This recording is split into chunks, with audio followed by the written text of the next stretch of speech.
جو فتح مکہ سے پہلے مسلمان ہوئے ہیں لیکن صلح حدیبیہ کے بعد ہوئے ہیں، ان کو حضور کہہ رہے ہیں کہ تم خالد میرے صحابہ کو، خالد نے کہا یا رسول اللہ میں صحابی نہیں ہوں. انہیں پتا تھا کہ اب اسلام کا گولڈن پیریڈ ہے، جو پرانے اصحاب ہیں ان کے لیول کو کوئی نہیں پہنچ سکتا. تم اب احد پہاڑ کے برابر سونا بھی خیرات کر دو، اتنی سی گندم جو میرے عبد الرحمن بن عوف نے کی اس کے برابر. احد پہاڑ پتہ ہے کتنا ہے؟ 7.5 کلومیٹر پہ پھیلا ہوا چٹیل پتھر کا پہاڑ ہے. اسی لیے میں نے کہا تھا نا کہ کروڑوں اربوں معاویہ بھی ہوں نا، ایک عمار بن یاسر کے برابر نہیں. لوگ کہتے ہیں کہاں لکھا ہوا ہے؟ جی بخاری مسلم میں لکھا ہوا ہے. جی ہاں، 7.5 کلومیٹر پھیلا ہوا پتھر کا پہاڑ، اتنا سونا رکھیں اور اتنی سی گندم کی قیمت کو کمپیئر کریں تو خربوں، اور یار خربوں معاویہ تو اتنے سارے جگہ پہ پورے ہو جائیں گے جب آپ وزن کریں گے سونے کا. سونے کی اور گندم کی قیمت کا زمین و آسمان کا فرق ہے. گندم 150 روپے کلو ہے اور سونا جو ہے وہ صرف ایک تولہ کی قیمت اس وقت آلموسٹ 2,30,000 روپے ہے. اور یہ تو میں بات کر رہا ہوں عمار بن یاسر کی. مولا علی کو تو چھوڑ دیں، وہاں تو کوئی سوچ بھی نہیں سکتا. ہاں تو آدھی، ہر حدیث ان کو آدھی بتائی گئی ہے. تو یہ مجھے آدھی حدیثیں یاد ہیں کہ یہ ابھی تازہ اس نے نا رمضان میں ایک کلپ میرے خلاف نکالا کہ انجینئر صاحب رجوع کریں کہ انجینئر صاحب نے اعتکاف کا ایک مسئلہ بیان کیا ہے اور وہ کہتے ہیں پتہ نہیں بخاری سے یا مسلم سے کوئی حدیث بیان کی. یعنی اس کو یہ توفیق نہیں کہ خود پڑھ لے کہ یار وہ لکھا کیا ہوا ہے. وہ اس کا بیان کرنے کا انداز بتا رہا ہے کہ بغیر پڑھے اس نے کلپ سن کے ہی نا کلپ بازی کرنی شروع کر دی ہے. تو وہ کہتے ہیں کہ وہ نبی الاسلام اپنی بیوی سیدہ صفیہ کو چھوڑنے کے لیے گھر تک آئے تھے. تو انجینئر صاحب نے کہا کہ اگر رات ہو اور پرامن نہ ہو جگہ تو کوئی خاوند اپنی بیوی کو گھر چھوڑنے آ سکتا ہے اگر اس کی بیوی اسے اعتکاف میں ملنے کے لیے آئے. پہلی بات تو یہ ہے کہ تمہاری بیویاں کبھی اعتکاف میں تمہیں ملنے کے لیے نہیں آتی. کیا تم نے حنفی عوام کو یہ بتایا ہے کہ ان کی بیویاں انہیں اعتکاف میں اندر آ کے مل سکتی ہیں؟ کبھی بتایا؟ آپ نے سنا؟ ہم لوگ بھی تو حنفی رہے ہیں نا. آج میری وجہ سے آدھا مسئلہ تو تم نے مان لیا. تمہارے بزرگان دین نے تو نہیں بتایا تھا کہ بچے بھی، بیوی بھی آ کے مسجد میں مل سکتی ہے اپنے خاوند کو.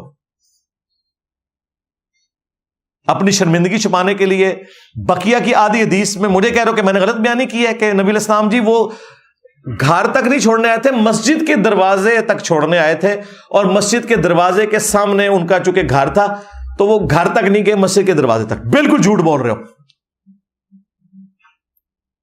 بخاری شریف میں کم از کم 4 جگہ کے اوپر یہ حدیث موجود ہے، اس سے بھی زیادہ جگہ پہ. یہ حدیث مسلم شریف میں بھی 2 ترک اس کے موجود ہیں.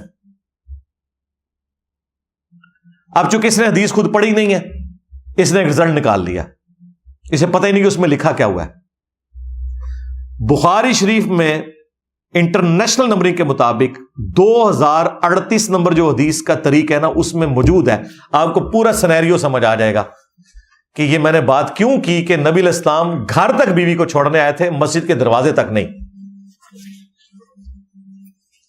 اور یہ صرف میرا فہم نہیں، اس حدیث کے اوپر امام ابو داؤد نے جو باب باندھا ہے نا، امام ابو داؤد نے وہ یہ باندھا ہے کہ اعتکاف والے کا ضرورت کے تحت اپنے گھر میں جانا. انہوں نے بھی اس حدیث سے یہی رزلٹ نکالا ہے. امام بخاری نے اس کے ایک طریق کے اوپر باب باندھا کہ مسجد کے دروازے تک جانا. وہ جو طریق تھا نا وہ 2035 تھا. جو 2038 ہے نا اس سے 3 حدیثیں بعد اس میں واضح موجود ہے کہ یہ سارا سینیریو کیا ہے وہ آپ کو خود سمجھ آ جائے گا. اس میں الفاظ یہ ہیں کہ نبی الاسلام کو اعتکاف کی حالت میں ان کی بیویاں ملنے کے لیے آئیں، 1 سے زیادہ بیویاں. اچھا، اور جب وہ واپس جانے لگی تو سیدہ صفیہ کہتی ہیں، اور اس حدیث کو پتہ کون روایت کر رہا ہے؟ امام زین العابدین نے حدیث بیان کی ہے. امام زین العابدین علی ابن حسین نے یہ حدیث بیان کی ہے. ویسے امام زین العابدین کی ملاقات سیدہ صفیہ سے ثابت نہیں ہے. بیچ میں کوئی اور بندہ ہے، کوئی سینئر صحابی ہے، یا تو ام سلمہ نے یہ حدیث بیان کی ہوگی امام زین العابدین کو یا کسی اور سینئر صحابی نے. لیکن چونکہ امام زین العابدین بیان کر رہے ہیں اس لیے امام بخاری امام مسلم نے لیا ہے کہ یہ واقعہ بالکل ہوا ہے. کہ سیدہ صفیہ سلام اللہ علیہا کہتی ہیں کہ جب باقی بیویاں اٹھ کے اپنے گھروں کو جانے لگی نا تو وہ خود جا رہی تھی کیونکہ ان کے گھر ایڈجسٹنٹ تھے مسجد نبوی شریف کے. مسجد نبوی شریف کے دروازے کے ساتھ ہی حجرے تھے سارے. سیدہ صفیہ کہتی ہیں جب میں اٹھ کر گھر جانے لگی تو نبی علیہ السلام نے فرمایا کہ صفیہ تم رک جاؤ, میں تمہارے ساتھ چلتا ہوں. اور سیدہ صفیہ کہتی ہیں کہ نبی علیہ السلام میرے ساتھ کھڑے ہوئے مجھے واپس چھوڑنے کے لیے. اگر دروازے تک چھوڑنا ہوتا تو باقیوں کو بھی چھوڑتے. اس حدیث میں موجود ہے کہ سیدہ صفیہ کے ساتھ کیا ایشو تھا. ان کا گھر مسجد نبوی کے باہر نہیں تھا, اور اس میں الفاظ ہیں فخرج رسول اللہ صلی اللہ علیہ وآلہ وسلم, وہاں سے خارج ہوئے. اور یہ بھی موجود ہے کہ سیدہ صفیہ اسامہ ابن زید کی حویلی میں ان کا گھر تھا, اور وہاں پہ اس حدیث میں جو مسجد کے دروازے کا ذکر ہے وہاں پہ ذکر ہے کہ مسجد کا دروازہ جس کے سامنے ام سلمہ کا گھر تھا, یعنی ام سلمہ جو تھی وہ مسجد نبوی کے دروازے کے باہر ان کا گھر تھا. اب ان بیچاروں کو پتہ نہیں چلا, ان کو یہی نہیں پتہ چلا کہ واقعہ حضرت صفیہ کا بیان ہو رہا ہے اور ام سلمہ اور ہیں, حضرت صفیہ اور ہیں. انہوں نے دروازہ پڑھا, 8-4 دوڑے انجینئر صاحب رجوع ریکارڈ کراؤ, وہ تو ہے وہ دروازے تے چھوڑنا ہے سن, اوے بھائی دروازے کے ساتھ لکھا ہے ام سلمہ کا گھر تھا, سیدہ صفیہ کا تو لکھا ہوا ہے. اور پھر اس سے بڑی بات اس میں ہے کہ نبی علیہ السلام ساری بیویوں کو نہیں کہہ رہے کہ چھوڑنے جاؤں گا, ان کو کہا تم جاؤ, اس کو میں خود چھوڑوں گا, کیونکہ رات کا اندھیرا تھا اور اس کا گھر دور تھا. پھر نبی علیہ السلام جب چھوڑنے گئے تو اس میں الفاظ ہے کہ راستے میں جب مسجد نبوی کے اس دروازے پر پہنچے, وہ اس واقعے کو بتا رہی ہیں کہ یہ واقعہ کہاں ہوا. اس کے بعد یہ نہیں ہے کہ نبی اسلام نے کہا کہ ٹھیک ہے صفیہ تم بھی ام سلمہ کے پاس رہ لو اور میں واپس جا رہا ہوں. نہیں, ام سلمہ کا گھر جس دروازے کے پاس تھا وہاں یہ واقعہ ہوا کہ 2 انصاری صحابی گزرے تھے, انہوں نے نبی علیہ السلام کو سلام کیا اور تیزی سے آگے بڑھ گئے. نبی علیہ السلام نے ان کو کہا رکو, اور پاس بلا کے کہا کہ یہ میری بیوی صفیہ ہے جو مجھے ملنے آئی تھی, میں اسے چھوڑنے کے لیے جا رہا ہوں. ان کا یا رسول اللہ سبحان اللہ, یہ ہو سکتا ہے ہم آپ کے بارے میں بدگمانی کریں کہ آپ کسی غیر محرم عورت کے ساتھ رات کے اس اندھیرے میں, ظاہر ہے اس وقت کوئی لائٹیں نہیں ہیں مسجد کے اندر, بالکل گپ اندھیرا ہے. نبی علیہ السلام نے فرمایا بے شک شیطان انسان کے جسم میں خون کی طرح دوڑتا ہے, تو مجھے خدشہ ہوا کہ کہیں تمہیں ورگلا نہ دے کہ تمہارا پیغمبر کسی نامحرم عورت کے ساتھ ہے. دیکھیں یہ لیڈرز کا کام ہے کہ وہ اپنے ماننے والوں کو کلیریفیکیشن دے. ادھر ہم مولویوں سے کلیریفیکیشن مانگتے رہتے ہیں کہ بھائی صاحب تنخواہ آپ کی 15,000 ہے, یہ آپ نے گاڑی کہاں سے نکلوا لی ہے. کہتے ہیں آپ کو علماء سے بات کرنے کی تمیز نہیں ہے. آپ کو سنائیں گے کہ حضرت عمر سے ممبر پہ پوچھ لیا تھا یہ کرتا کہاں سے ہے. ہم کہتے ہیں ڈکلیئر تنخواہ 50,000, تم لوگ روزانہ کا 50,000 خرچہ کرتے ہو, تمہارا جو لیونگ سٹینڈرڈ ہے یہ کہاں سے پورا ہو رہا ہے. ظاہر چندوں میں سے ہی ہو رہا ہے بھائی, یہ تو نہیں اوپر دیکھیں تو سونا نیچے دیکھیں تو سونا ہو رہا ہے, یہ تو نہیں ہو رہا, ایسا تو نہیں ہوتا. ہاں. تو یہ پورا سینیریو تھا, اس نے پکڑ کے کلپ بنا دیا جی انجینئر صاحب رجوع ریکارڈ کروائیں, لوگوں کے اعتکاف خراب کر رہے ہیں. اللہ کے بندو, بخاری مسلم میں حدیث موجود ہے. اما عائشہ سلام اللہ علیہا کہتی ہیں کہ نبی علیہ السلام اعتکاف میں انسانی حاجت کے پیش نظر اپنے گھر بھی آ جایا کرتے تھے. کتنے انفی علماء ہیں جنہوں نے اپنی پبلک کو یہ بتایا ہوا ہے کہ مسجد کے گندے ٹوائلٹ سے اپنی جان چھڑانے کے لیے ایک اعتکاف کرنے والا شخص اپنے گھر میں بھی ٹوائلٹ کے لیے جا سکتا ہے, غسل کرنے کے لیے جا سکتا ہے. یہ تو کہتے ہیں اعتکاف ہی ٹوٹ جائے گا. آج میری وجہ سے انہوں نے مسئلے بدل لیے ہیں, میں خود انفی رہا ہوں, انہوں نے کبھی یہ مسائل نہیں بتائے. تو یہ بھی انسانی حاجت تھی کہ بیوی ملنے آئی اور امن کا کوئی خطرہ ہے یا رات گپ اندھیرا ہے, تو نبی الاسلام چھوڑنے آئے, اور بیویاں ایک سے زیادہ آئی تھی, چھوڑنے ایک ہو گئے. اور اس میں الفاظ ہیں ان کا گھر اسامہ بن زید کی حویلی میں تھا, وہ وہاں پہ نہیں تھا, اس لیے ان کو جانا پڑا. تو یہ چونکہ اس نے یہ بات کی تھی تو میں نے اس لیے اتنی لمبی بات کی کہ تمہارے مفتی تقی عثمانی کو بھی نہیں پتا چلا کہ مسلم شریف میں لعن اللہ ابو التراب لکھا تھا, وہ سب کا ترجمہ مفتی تمہیں بھی پڑھاتا رہا, سب کا مطلب تنقید مسلم میں واضح موجود تھا, لعن اللہ ابو التراب. وہ بیچارہ بخاری کی روایت لے کے ہی نا سائڈ پہ ہو گیا, وہی حدیث مسلم میں تھی 6229 لعن اللہ ابو التراب تھا, اور تمہارے ماموں سے متعلق 6220 وہ بھی نہیں اس نے بتائی, وہ میں نے آج بتا دیا. جس طرح تمہارے علماء آدھی حدیثیں تم سے بیان کرتے ہیں اسی ڈگر پہ چلتے ہوئے تم بھی آدھی حدیثیں پڑھ کے یا سن کے، پڑھتے کہاں ہیں بیچارے، پڑھیں خود تو ان کو پتا چل جائے کہ لکھا کیا ہوا ہے، اور ہم سے رجوع ریکارڈ کرواتے ہو، ہم اپنا رجوع ریکارڈ کروانے کے لیے تیار ہیں انشاءاللہ تعالی. جہاں پہ غلطی ہوگی، میرے ہی 10 رجوع ریکارڈ ہیں. تقی عثمانی صاحب کے کون سے رجوع ریکارڈ ہے؟ ذرا ویڈیو کو دکھائے مجھے کہ میں رجوع کرتا ہوں. یہ ہمارا ہی حوصلہ ہے اللہ کے فضل سے، کیونکہ ہمارے لیے پرائورٹی قرآن و سنت ہے. اور ہم اپنے اسٹوڈنٹس کو بھی کہتے ہیں کہ میں نے کوئی بات بیان کی، اگر تشریح کے طور پر میں نے کوئی الفاظ بولے، آپ اس سے ایگری نہیں کرتے، کوئی مسئلہ نہیں، آپ ٹیکسٹ کو فالو کریں. اب مجھے بتائیں کیا رہ جائے گا جب یہ حدیث کے سارے ریفرنسز لگیں گے؟ تو پھر ان کو چاہیے اپنے بڑوں کے اوپر روئیں جنہوں نے ان کی تربیت غلط کی تھی. ہمارا کام تو صرف سمجھانا ہے. یہ 5 حوالے ہیں جی پوری ذریت دیوبندیہ کے لیے. جس طرح میں نے ذریت بریلویہ کو یہ 5 حوالے دیے تھے، تل کا عشرۃ کاملہ، یہ ٹوٹل ہو گئے 10 حوالے. میں نے اپنے دلائل بھی ذکر کر دیے، ان کے لیے بھی کیے تھے، ان کے لیے بھی کر دیے، جو بھی میں نے دینے تھے. اب تم اپنے اپنے بورے کھولو.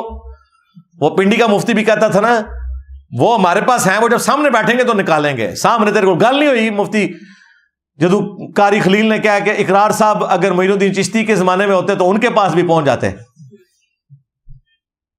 گل نہیں نکلی، جھوٹ بول دیا تو نے کہ جی کتابیں بدل گئی ہیں. وہ تو قاری صاحب تھے، میں ہوتا کہتا ہوں مفتی 2009 میں تو نے دفاع کیا ہوا ہے شبلی رسول اللہ چشتی رسول اللہ کا. جھوٹ بولتا ہے کتابیں بدل گئی ہیں.